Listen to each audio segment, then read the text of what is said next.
మండల కేంద్రంలో గొప్పగా స్వాగతం చెప్తున్నటువంటి మిత్రులందరికీ కూడా ధన్యవాదాలు. ఈ మధ్య జరిగిన అసెంబ్లీ ఎన్నికలలో అడ్డగోలు హామీలు ఇచ్చి గెలిచినటువంటి కాంగ్రెస్ పార్టీ అధికారానికి వచ్చి ఏ విధంగా ప్రజలు ఇబ్బంది పెడతా ఉన్నదో మీరందరూ చూస్తూ ఉన్నారు.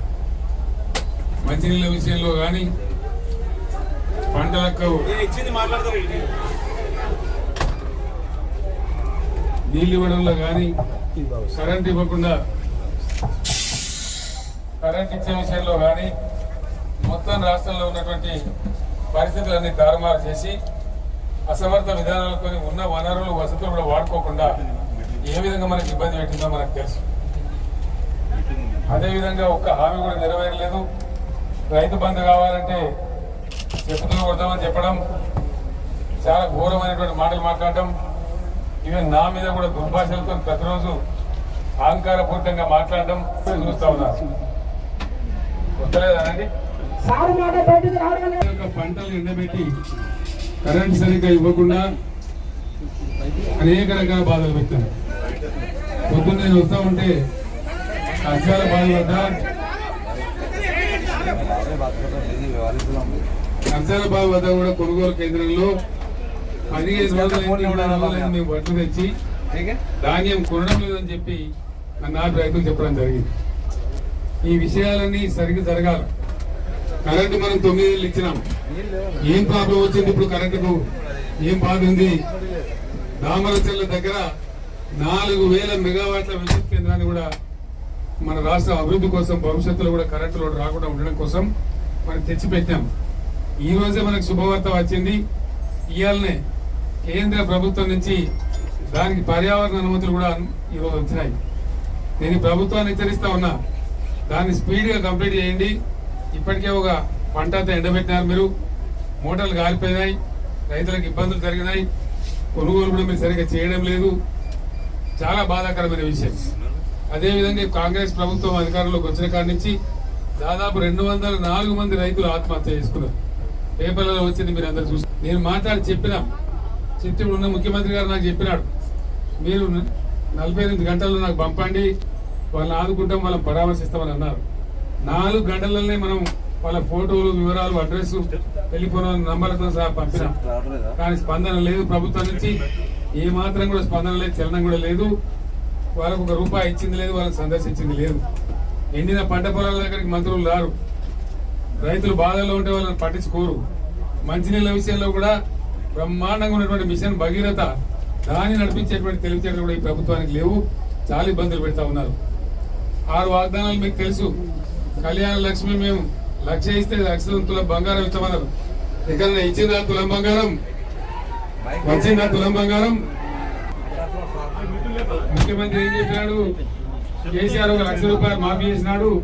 మీరు పరిగెత్తి పోయి 2 లక్షల రుణం తీసుకోండి, నేను రాగానే డిసెంబర్ 9 నాడు సంతకం పెట్టి 10:30కే సంతకం పెట్టి ₹2 లక్షల రుణమాఫీ చేస్తామని చెప్పినారు. జరిగిందా 2 లక్షల రుణమాఫీ? ఇట్లా అనేక విషయాలలో 420 హామీలు ఇచ్చినటువంటి కాంగ్రెస్ ప్రభుత్వం ఈనాడు మళ్ళీ రైతులందరూ ఇబ్బంది పెడతా ఉంది, సామాన్య ప్రజల్ని ఇబ్బంది పెడతా ఉంది. దళిత బంధు పథకాన్ని ఆపేసింది. అసలు ఇస్తారా ఇవ్వరా చెప్పడం లేదు. రైతు బీమా కూడా ఉంటుందా ఉండదా తెలియడం లేదు. ఇట్లాంటి అసమర్థ ప్రభుత్వం మెడలు వంచి పనులు జరగాలంటే మీరు బీఆర్ఎస్ కు బలాన్ని చేకూర్చాలని మిమ్మల్ని కోరుతా ఉన్నాం. బీఆర్ఎస్ కు బలం ఇవ్వడం అంటే పార్లమెంట్ ఎన్నికల్లో ఖచ్చితంగా కృష్ణారెడ్డి గారు గెలవాలి. మీరు ఇచ్చే శక్తే బ్రహ్మాండమైనటువంటి బలం అవుతుంది. ఆ విధంగా మనం అటు కేంద్ర రాజకీయాల్లో కూడా మన హక్కులు సాధించుకోవడానికి అది వీలు కూడా అయితేనే మనం చేస్తా ఉన్నాం. మీరందరూ చూస్తా ఉన్నారు, నాగార్జున సాగర్ కాలువ కింద పంటలు ఎండబెట్టడమే కాకుండా పెద్ద దేవులపల్లి నుంచి ఆంధ్ర వాళ్ళు నీళ్లు తరలించుకొని పోతుంటే కనీసం దాన్ని ఆపిన పాపను కూడా పోలే. మరి పెద్ద దేవులపల్లి నుంచి మనకు మంచి తీసుకునే పాయింట్ ఉంది. ఇంకా అనేక విషయాలు ఇట్లా జరుగుతూ ఉన్నాయి. మీరందరూ కూడా టీవీలలో, పేపర్లలో చూస్తూ ఉన్నారు. నిన్న కూడా చాలా విషయాలు నేను మీకు టీవీ లైన్లో చెప్పినాను. మీరందరూ కూడా చాలా మంది చూసిందని చెప్పి నేను అనుకుంటా ఉన్నా. ఇదేనాయా బాబు ఇట్లా ఎందుకు అన్యాయం చేస్తున్నారు ప్రజలను అడిగితే, నీ పేగులు మెడ వేసుకుంటా, నీ గుడ్లు నేను గోటీలు ఆడుకుంటా, నిన్ను ఉంచబోయి చెర్లపల్లి జైల్లో ఇస్తా అని ముఖ్యమంత్రి ఎంత దురుసుగా మాట్లాడుతున్నాడో, ఎంత అహంకారంగా మాట్లాడుతున్నాడో అది కూడా మీరు గమనిస్తా ఉన్నారు. అందుకే మీ అందరినీ కూడా నేను కోరేది, దయచేసి బీఆర్ఎస్ బలం తెలంగాణ బలం, బీఆర్ఎస్కి వచ్చే శక్తి తెలంగాణకు వచ్చే శక్తి, తెలంగాణ ప్రజలకు నాటికైనా నేటికైనా ఏనాటికైనా బీఆర్ఎస్ పార్టీ అండదండగా ఉంటుంది, శ్రీరామ రక్షగా ఉంటుంది. బీఆర్ఎస్ ఎంపీలు గెలవాలి, మొత్తం 16 సీట్లు మనమే గెలవాలి. కాబట్టి ఆ రకంగా బీఆర్ఎస్ ఎంపీలను గెలిపించి ఈ ప్రభుత్వం మెడలు వంచి హామీలు అమలు చేయించే దిశగా మీరు మాకు శక్తిని ఇవ్వాలని కోరుకుంటూ, మీరు అపూర్వమైన స్వాగతం తెలిపినందుకు మీకు ధన్యవాదాలు తెలియజేసిన సెలవు తీసుకున్నామని. జై తెలంగాణ, జై తెలంగాణ. దయచేసి ముందున్న వాళ్ళు జరగాలి, ప్రోగ్రామ్ ఉంది, ముందుకు పోవాలి ప్లీజ్. దయచేసి సహకరించాలి.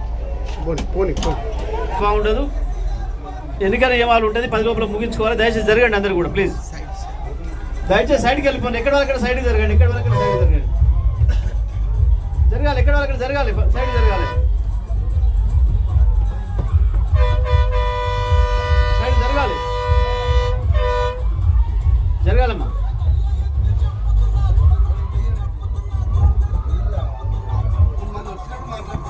జరుగుతుంది, జరగాలి, ఫాస్ట్గా పోవాలి, ఫాస్ట్గా మూవ్ అవ్వాలి, ఫాస్ట్గా పోవాలి, జరగాలి.